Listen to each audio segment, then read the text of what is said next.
पूजा अपने पति की नफरत सह नहीं पाई और उसने अपनी जिंदगी खत्म करने का फैसला कर लिया।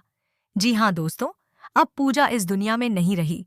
जब उसके अपने पति कबीर ने ही उस पर भरोसा करना छोड़ दिया, उससे दूर हो गया और उसकी सास वसुधा ने भी उस पर शक करना शुरू कर दिया, तब पूजा के अंदर जीने की आखिरी उम्मीद भी टूट गई। जिस घर को उसने अपना सब कुछ माना था, जिस परिवार के लिए उसने हर दर्द सहा था, वही घर अब उसके लिए एक कैद खाना बन चुका था। हर दिन तानों की गूंज उसके कानों में चुभती थी। हर रात अकेलेपन का सन्नाटा उसे अंदर ही अंदर तोड़ता चला जाता था।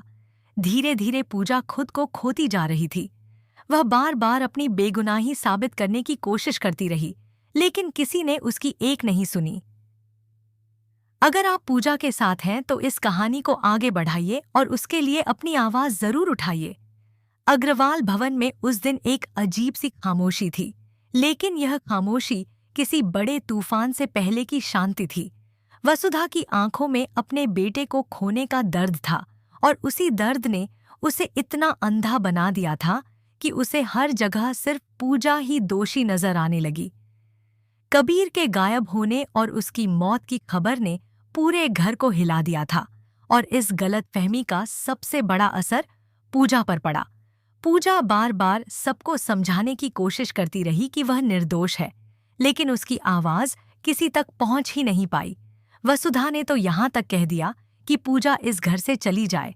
यह सुनकर पूजा का दिल पूरी तरह टूट गया। जिस घर को उसने मंदिर समझा था, वही अब उसके लिए नरक बन चुका था। लेकिन असली सच्चाई कुछ और ही थी। कबीर जिंदा था, मगर गलत लोगों के कब्जे में फंसा हुआ था। जब भी उसे होश आता, वह सिर्फ पूजा का नाम लेता, लेकिन हर बार उसे फिर से बेहोश कर दिया जाता। यह साजिश इतनी गहरी थी कि किसी को भी इसका अंदाजा नहीं था। इसी दौरान बेला की एंट्री होती है, जो एक नर्स बनकर कबीर का इलाज कर रही थी। धीरे धीरे बेला के दिल में कबीर के लिए भावनाएं पैदा हो गईं। वह उसे अपने पास रखना चाहती थी, हर हाल में।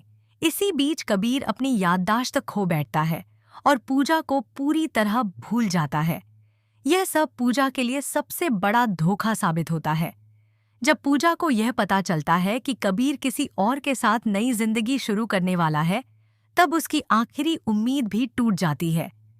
उसे लगता है कि अब उसके पास कुछ भी नहीं बचा, ना उसका प्यार, ना उसका परिवार और ना ही उसका सम्मान। उस रात पूजा अपने कमरे में अकेली बैठी थी। उसकी आंखों में आंसू थे, लेकिन दिल में एक अजीब सी शांति थी, जैसे वह कोई बड़ा फैसला ले चुकी हो। उसने एक कागज उठाया और अपने दिल का दर्द शब्दों में उतारना शुरू किया। मैं हार गई। मैं किसी को समझा नहीं पाई। उसके हाथ कांप रहे थे, लेकिन उसके फैसले में कोई डगमगाहट नहीं थी। उसने आखिरी बार अपने कमरे को देखा, उस घर को देखा जहां उसने सपने देखे थे, जहां उसने प्यार किया था। हर कोना उसे अपनी यादों में खींच रहा था, लेकिन अब सब कुछ खत्म हो चुका था। सुबह जब उसका दरवाजा नहीं खुला, तो घर वालों को शक हुआ। दरवाजा तोड़ा गया और जो दृश्य सामने आया, उसने सबको अंदर तक हिला दिया।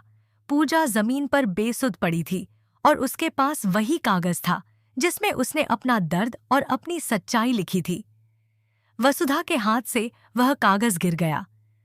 उसकी आंखों से आंसू बहने लगे। उसे एहसास हुआ कि उसने कितनी बड़ी गलती कर दी। जिस लड़की को उसने बेटी माना था, उसी को उसने इतना दर्द दे दिया कि उसने जीना ही छोड़ दिया। विवान यह सब देखकर टूट गया।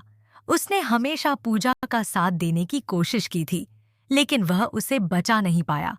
अब उसके पास सिर्फ पछतावा था। पूरे घर में मातम छा गया और हर कोई खुद को दोषी मानने लगा। तभी एक और बड़ा सच सामने आता है।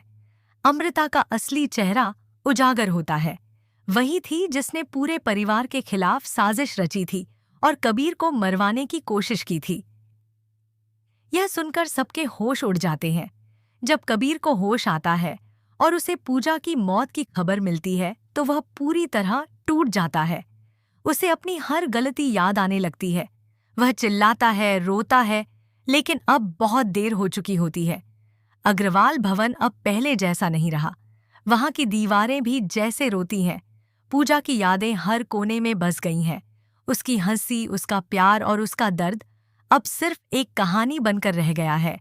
एक ऐसी कहानी जो यह सिखाती है कि गलतफहमी कभी कभी किसी की पूरी जिंदगी छीन लेती है। पूजा की चिता की आग अभी ठंडी भी नहीं हुई थी कि घर में पछतावे का तूफान उठने लगा। सबसे ज्यादा टूट चुका था कबीर। वह बार बार खुद को दोष दे रहा था। मैंने पूजा को खो दिया। मैंने उस पर भरोसा क्यों नहीं किया? वसुधा भी बदल चुकी थी। वह पूजा के कमरे में जाकर घंटों बैठती, उसकी चीजों को सीने से लगाकर रोती और बार बार माफी मांगती। लेकिन अब जवाब देने वाला कोई नहीं था। इसी बीच विवान ने ठान लिया कि वह पूजा के साथ हुए अन्याय का सच सबके सामने लाएगा। उसने हर सुराग को जोड़ना शुरू किया और आखिरकार उसे एक ऐसा सबूत मिला जिसने सब कुछ बदल दिया। एक वीडियो जिसमें अमृता और बेला की साजिश साफ दिखाई दे रही थी। जब यह सच सामने आया तो हर कोई सन्न रह गया। वसुधा टूटकर जमीन पर गिर पड़ी और रोते हुए कहने लगी, मेरी पूजा निर्दोष थी। कबीर का गुस्सा फूट पड़ा। उसने बेला का सामना किया और सच जानने की मांग की। आखिरकार बेला ने सब कुछ कबूल कर लिया। कैसे उसने कबीर की याददाश्त का फायदा उठाया और पूजा को उसकी जिंदगी से दूर कर दिया। यह सुनकर कबीर पूरी तरह टूट गया। उसने फैसला किया कि वह इस घर में रहने के लायक नहीं है। वह घर छोड़कर चला गया, अपने साथ सिर्फ पछतावा और दर्द लेकर। विवान ने भी एक फैसला लिया। वह पूजा के नाम को साफ करेगा और उसके नाम पर एक ट्रस्ट बनाएगा ताकि उसकी याद हमेशा जिंदा रहे।